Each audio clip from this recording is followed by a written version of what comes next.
What is up, guys? Welcome to another video. That Geeky guy here, and today we'll be looking at a classic constructed tier list.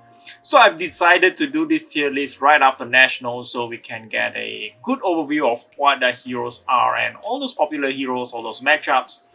So we can see that so we can actually rank those heroes based on the tier that I made here. So there are actually three tiers here in the tier list that I made. So there is competitive, viable, and also somewhat viable.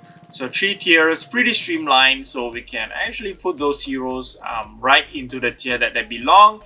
So this is at least based on my opinion. So if you guys think that some of the choices are not true, please let me know down in the comments below. So let's get started with Kano. So Kano, you don't usually see him in Classic Constructed for good reason. First things first, Kano starts with a lower health, so that's a kind of a disadvantage, and it does require some setting up for those big arcane turns. However, there are some instances where Kano can be good. Pietro actually showed us in the Italian Nationals where he actually got first place using Kano. So that's really interesting.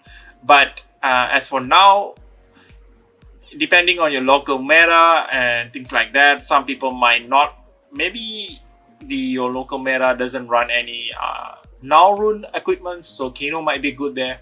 So I'm just gonna put him right in a somewhat viable tier. He can work, but in very specific situations.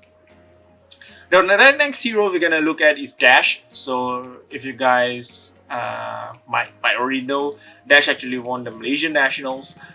So this was actually won by my friend Dirk Hua, and you can actually check out the interview video right in the description below. I'm just gonna link it there. And if you're interested in playing Dash, he does give some very solid advice, and there is a deck list in the video itself. So for Dash, she is firmly right in the viable tier for me because she does have her good matchups and also bad matchups. So against Warrior, she has a good matchup by focusing on her pistol, gun. So it really depends. So she is right in the middle in terms of viability, I think. Next, we have Azalea. Unfortunately, Azalea still needs some support. She could be in a viable tier, but requiring reloading and the basically ranger problems where if you don't have arrow, you can't do anything. So that's pretty sad. Azalea does have some card support recently from Tails, but still, it's not enough to make Azalea good. She is better than Kano though, but she is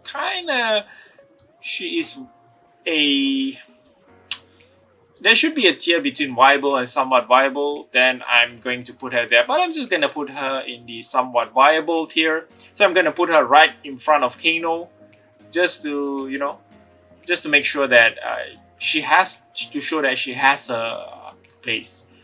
But she does require more support. And then we are looking at Viserai Runeblood, Viserai Runeblood, and so I think one of the players actually got a top 8 in the US Nationals, so that's pretty interesting. So Viserai, I guess going aggro is the right way. So I believe that he firmly belongs in the viable tier. He is pretty good, but still depending on matchups and things like that. With the Spellbound Creepers, he does pretty well. So it was proven in the Nationals, you can see. So if you guys are interested, you can actually check out the Viserai Runeblood deck list that got top 8 in the Nationals. So you guys can feel to check it out on fabdb.net. It should be there. Next, we are looking at Prism. Unfortunately, due to Briar being rampant, Prism kind of fallen out of favor. Recently, she used to be very popular during the Monarch days, but unfortunately, with Briar running around, she can't really keep her auras on board, but she is still somewhat good in certain matchups. So I'm gonna put her right in the viable tier list. Next, we are looking at Sir Bolton, Break of Dawn. Bolton used to be quite good too with the Centauri build, and we saw him winning some nationals. I believe he still does pretty well depending on matchups, but he is still pretty weak against Briar, so there's a few reasons. Bolton, at least for the Centauri build, he requires enemies to block with attack action cards, and Briar does generally run a lot of non-attack actions. So you're gonna see a recurring theme when I talk about all these heroes, especially their matchup against Briar, because Briar is the most popular hero in the meta, as you guys already know. So I'm just gonna put Bolton right in front of Prism because I think he does better than Prism in the current meta. If you're running the Radiant build, it's gonna be slightly weaker because Briar is more aggressive in terms of going aggro. Next, we are looking at Chain. So Chain is really interesting.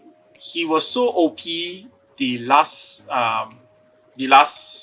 should I say patch? No, the last set that Seeds of Agony was removed, but he is still holding on partly because of the Rosetta Thorn. So Rosetta Thorn is an excellent Runeblade weapon, so it's keeping Chain in the game. I'm gonna put Chain at a competitive tier.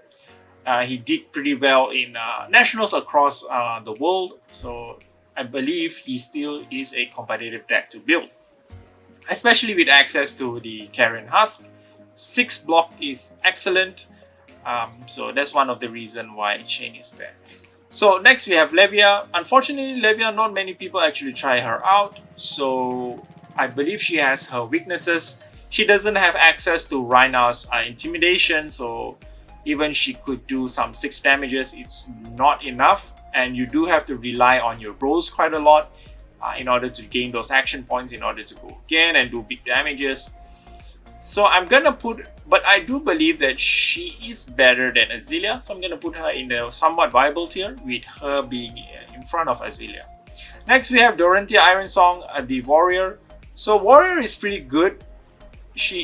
I believe she is the most stable hero, but she does struggle against Briar and also in some matchup against Prism because she does not have much of 6 attacks. She relies mostly on a Dawnblade, but I believe she is still a viable hero. I'm gonna put her right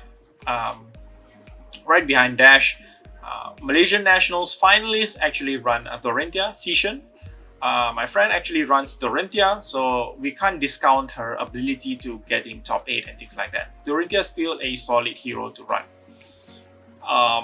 Next, we are looking at a Rhinar. Rhinar, I believe that he is still a very good hero, especially with the Intimidation. So usually you want to bring your opponent down to a certain health before actually going for the big Alpha Rampage turn, Massacre or Blood Rush Bellow, things like that.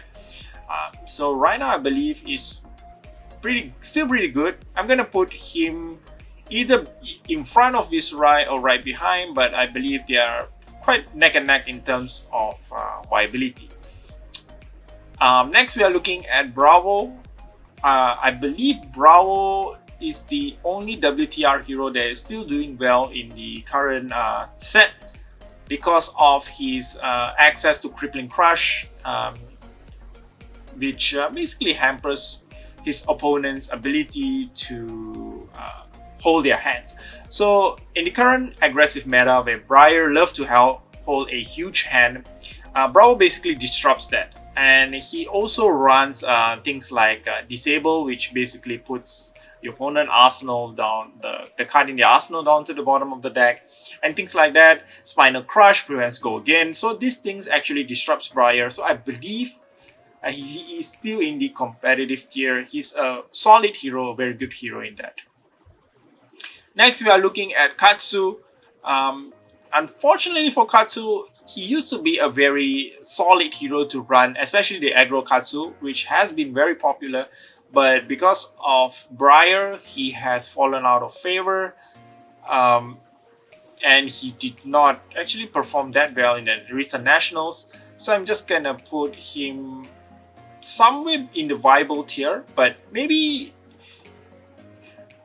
I still feel Dorinthea depending on matchups, I feel Katsu could do better, but I'm gonna put him in the viable tier right in front of Dash because I believe he's better than Dash, especially if you're going aggro.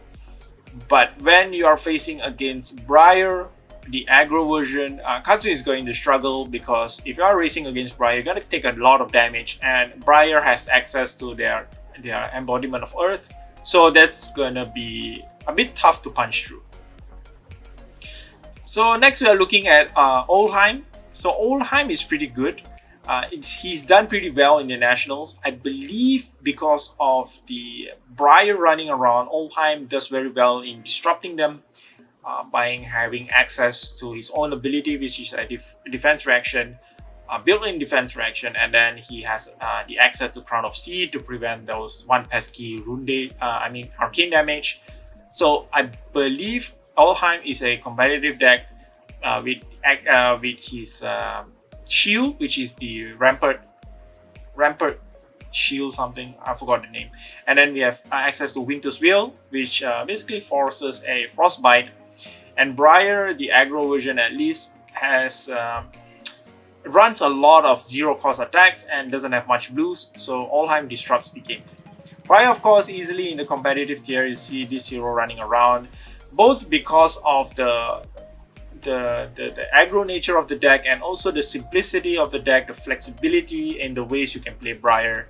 Play 2 non-attack action, you get to create an embodiment of lightning, your attack gets go again. So that's one of the reasons why Briar is doing so well.